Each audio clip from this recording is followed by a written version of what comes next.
देखो भाई, आज हम बात करेंगे DMLT सेकेंड ईयर का पेपर फर्स्ट है, microbiology second and biochemistry second, नहीं क्लिनिकल माइक्रोबायोलॉजी सेकंड और क्लिनिकल बायोकेमिस्ट्री सेकंड।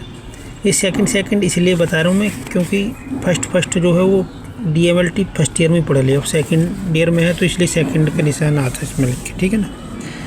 ये D फार्मा फर्स्ट ईयर में भी है शायद, ये नहीं सेकंड ईयर में बायोकेमिस्ट्री, तो वो भी पढ़ सकते हो। ऐसा नहीं कि सिर्फ DMLT है। 50% टॉपिक जो है जो पैरामेडिकल वो रहते हैं डिप्लोमा, उनके सबके सेम ही रहते हैं, ठीक है ना। तो हम चलते हैं मेन टॉपिक पे, बकवास बहुत होगी। अब आ जाओ, देखो सबसे पहले इंट्रोडक्शन में आ जाओ। केमिस्ट्री ऑफ प्रोटीन, ये कई बार आया, ठीक है ना। कार्बोहाइड्रेट का इतना नहीं आता जितना प्रोटीन का आता। प्रोटीन ज़्यादा इंपॉर्टेंट है तो इसलिए प्रोटीन का शायद ज़्यादा आता। हम इसको पढ़ता हूँ। Protein chemistry studies protein as a complex polymers. ये हिंदी में बताऊँ तो जो है प्रोटीन जो है कॉम्प्लेक्स है, मतलब मिश्रण है पॉलीमर्स का, ऑफ एमिनो एसिड के पॉलीमर्स का एक मिश्रण है। कहने का मतलब है, हिंदी में समझाऊँ तो ज़्यादा ही, और हिंदी में बहुत सारे एमिनो एसिड मिलकर प्रोटीन बनाते हैं, ये कह रही है ये लाइन, ठीक है ना। फोकसिंग ऑन देयर स्ट्रक्चर, तो उनके स्ट्रक्चर पर ध्यान देना है। Primary sequence, secondary folds like alpha helicals, tertiary 3D shape, quaternary subunits. ये कहने का मतलब ये फोकसिंग ऑन देयर स्ट्रक्चर, जो एमिनो एसिड के स्ट्रक्चर है उस पर ध्यान देना।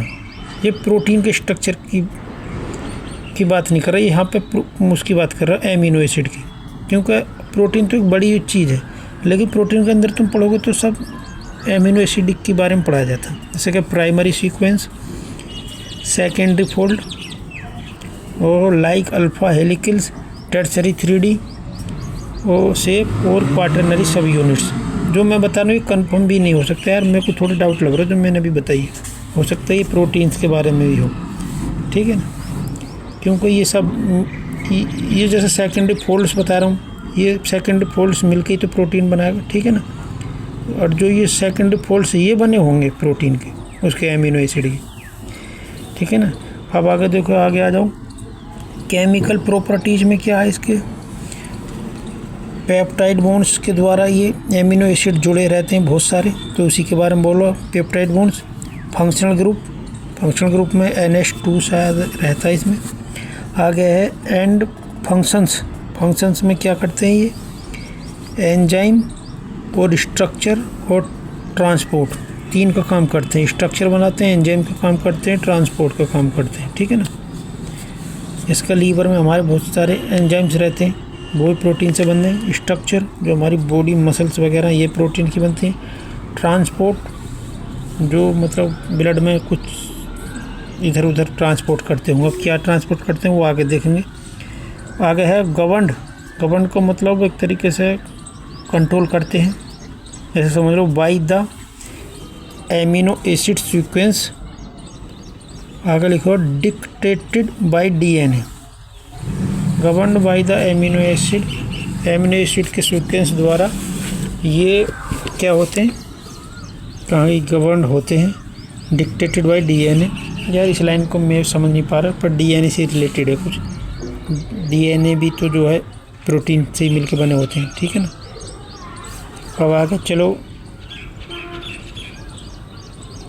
DNA में प्रोटीन शायद नहीं होती होगी, पता नहीं यार, मेरे को इतनी जानकारी नहीं यार, मैं तो भी नहीं हूँ बड़ा मास्टर। आगे है इट एक्सप्लोर हाउ दीज ये क्या है भाई, मेट्रिकेट मॉलिक्यूल, ये क्या है यार, इंटरेक्ट लिखा तो मैंने ये पर समझ में नहीं आया। These interact molecules performs vital roles in life from catalysing reaction. समझ जाना भाई इसको, मैं तो जो समझ से बाहर ही। ये समझ में नहीं आ रहा तो क्या।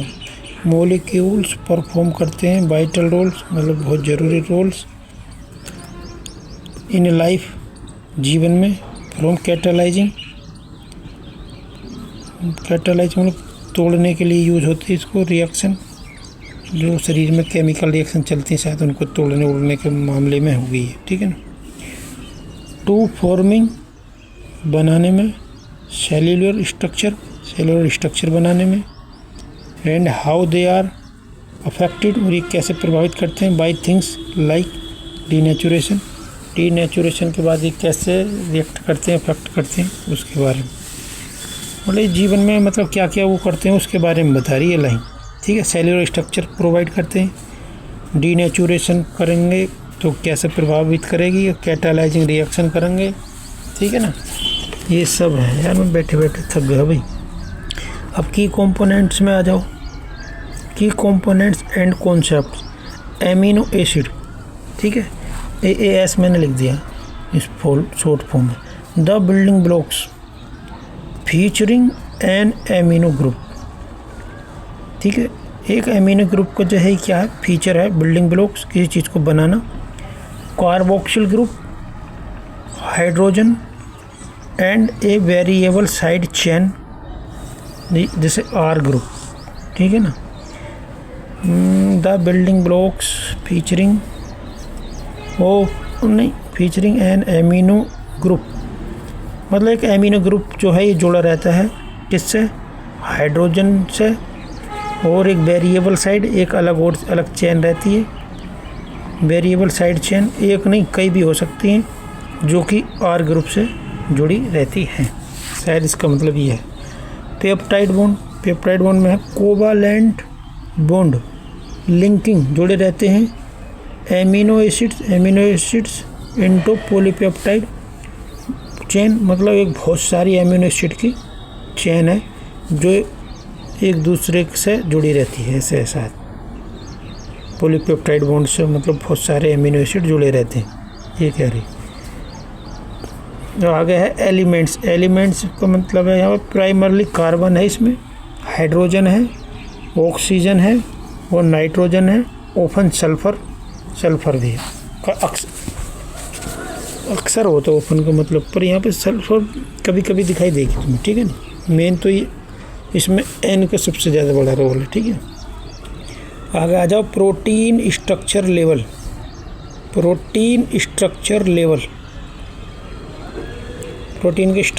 देखते हैं। संरचना का स्तर मतलब क्या है। एक तो है primary, the specific linear sequence, एक विशेष प्रकार का लीनियर सीक्वेंस, एक लंबी श्रृंखला सी। ऐसे नहीं है जैसे ऐसे चलती रहेगी, ऐसे नहीं कि इसमें से इधर, ऐसे नहीं। सिर्फ sequence of amino acid primary में ये जुड़े रहेंगे एक लीनियर स्ट्रक्चर के रूप। लीनियर का मतलब किसी चीज़ का सीधा टेढ़ा मेढ़ा नहीं। सेकेंडरी में लोकल फोल्डिंग, मतलब धीरे धीरे आपस में इंगे ऐसे मुड़े रहती हैं। इनटू अल्फा हेलिकल्स का मतलब घुमावदार ऐसे।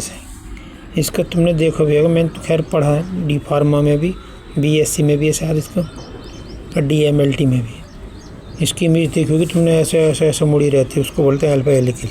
एंड बीटा सीट की इमेज मैं तुम्हें उससे पढ़ा रहा हूँ, कंप्यूटर तो है नहीं मेरे पास, यानी मैं तुम्हें ये दिखा भी देते कैसी रहती। स्टेबलाइज बाय हाइड्रोजन बॉन्ड्स के द्वारा ये क्या स्टेबलाइज रहती हैं, स्थिर रहती हैं, ठीक। क्या अल्फा हेलिकल्स और बीटा सीट। टर्सरी में पहले मैं इसको टर्टियरी पढ़े करा, लेकिन बाद में समझ में आई टर्सरी बोलते हैं। The overall 3D shape of a single polypeptide, the overall 3D shape, पूरी 3D shape of a single polypeptide determined होती है by R group interaction. R group के इंटरेक्शन के द्वारा जो है 3D shape single polypeptide determined के द्वारा होती है। अब यार देख लो भाई, खुद थोड़ा बहुत दिमाग लगा सको तो यार लगा लेना। जैसे तुम बस पढ़ रहे हो, मैंने पास कर ली, इतनी जानकारी मुझे। मैं तो पहली बार ही तुम्हें बता रहा हूँ, मैं कोई इतना एक्सपीरियंस होल्डर तो हूँ ना कि रात दिन ही नहीं पढ़ा रहा हूँ, ठीक है। क्वाटरनरी में है अरेंजमेंट ऑफ मल्टीपल पॉलीपेप्टाइड सब यूनिट। क्वाटरनरी में अरेंजमेंट ऑफ मल्टीपल पॉलीपेप्टाइड, मतलब इसमें बहुत सारी पॉलीपेप्टाइड सब यूनिट्स जुड़ी रहती हैं, ठीक है ना।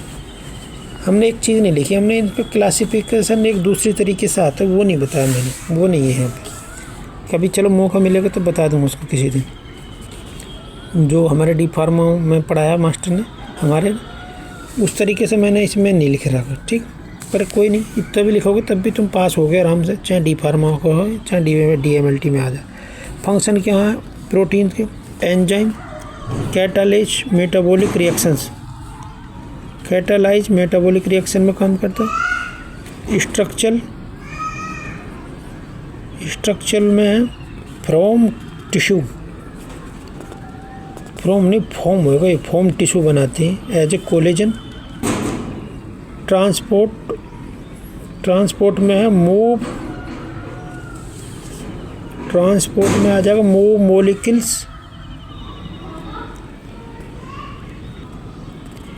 इसमें है ट्रांसपोर्ट में मूव मोलिक्यूल, जैसे हीमोग्लोबिन भी तो प्रोटीन से मिलकर बना, तो इसको भी मूव करती है। सिग्नलिंग में हार्मोन एंड रिसेप्शन को सिग्नल करती है। डिफेंस में एंटीबॉडीज बनाती है। प्रोटीन केमिस्ट्री एक्शन क्या है? Synthesis occurs in ribosome, ribosome में ये को बनाती है शायद ये, ठीक है ना। फोल्डिंग में sequence detects 3D shape, crucial for function. Denaturation में क्या? अनफोल्डिंग ड्यू टू हीट या chemical losing structure but not, ये क्या? पेप्टाइड बॉन्ड्स, ठीक है। अब देख लो भी, अब जो भी समझ में आ जाए तुम्हारे वो लिख देने से, ठीक है ना। फंक्शन लिख दियो प्रोटीन की केमिस्ट्री लिख दियो, और इसको क्वाटरनरी टर्शियरी ये वगैरह इसके स्ट्रक्चर लेवल लिख देना कि कंपोनेंट्स में अमीनो एसिड, पेप्टाइड बॉन्ड और एलिमेंट और इंट्रोडक्शन। चलो वीडियो बंद करते हैं, भी सबसे सब्सक्राइब रखो मेरे चैनल को।